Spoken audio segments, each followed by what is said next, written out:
fait du mauve.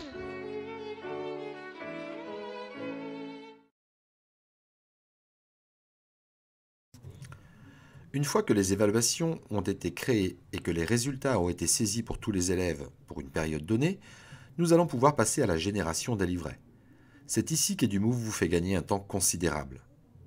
Le bloc qui va nous intéresser est intitulé « Livret périodique ». Cliquons sur « Générer les livrets ». Il nous est d'abord demandé de choisir le type de livret. Il est possible de générer tous les types les uns après les autres. LSU, bilan périodique détaillé, bilan annuel et même carnet de réussite. Commençons par générer un format livret scolaire unique officiel. Sélectionnons une date de début de période et une date de fin, quoiqu'il soit préférable ici de laisser la date du jour. Donnons ensuite un titre à notre livret. Ici par exemple, période 1. Sélectionnons enfin les 2 niveaux de classe et ou certains élèves. Nous pouvons aussi cocher quelques options pour le LSU, comme l'affichage d'une jauge précisant le niveau de maîtrise des éléments de programme, ce qui peut être plus parlant pour les parents. Validons nos choix. C'est terminé. Edumove va compiler pour vous toutes les évaluations renseignées pendant la période choisie et créer les livrets LSU demandés. Cela peut prendre entre 1 à 2 minutes selon le nombre d'évaluations, le nombre d'élèves et bien sûr le nombre d'enseignants qui génèrent leur livret en même temps sur le site. Pendant qu'Edumove travaille, vous pouvez faire autre chose. Retournons sur le tableau de bord. Il est possible de générer plusieurs types de livrets les uns après les autres. Choisissons cette fois de générer un bilan périodique plus détaillé. Comme précédemment, on choisit la période, on donne un titre à son livret et on sélectionne le niveau de classe ou l'élève concerné. On lance la génération du livret.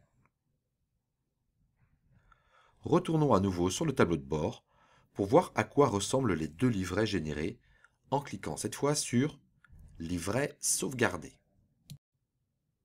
Nous retrouvons bien nos 2 livrets. Il est possible de les télécharger de différentes façons, élève par élève ou pour toute la classe. Regardons ce que donne le LSU pour Ellie, élève de CE1. Nous y retrouvons les éléments de programme déclarés dans chaque sous-domaine et le niveau d'acquisition de l'élève calculé, lui, à partir des résultats saisis pour toutes les compétences liées à ce même sous-domaine. La jauge, correspondant à l'option cochée précédemment, est également affichée pour détailler le niveau d'acquisition de chacun des éléments de programme. Une vidéo explicative est disponible dans le manuel d'utilisation concernant la manière de saisir les appréciations qui sont affichées ici. Revenons au livret généré et affichons cette fois le bilan périodique. Cette fois, toutes les compétences sélectionnées dans les évaluations sont affichées par sous-domaine avec un résultat pour chaque élève. Les éléments de programme n'y figurent pas. Ce livret est beaucoup plus détaillé que le LSU et peut vous servir par exemple pour un rendez-vous avec des parents, un temps de bilan avec les élèves ou pour un conseil de cycle. Vous pouvez y faire figurer différentes informations, comme par exemple des profils statistiques. Il faut vous rendre pour cela dans les options du livret. Une vidéo est également disponible sur ce sujet dans notre manuel d'utilisation.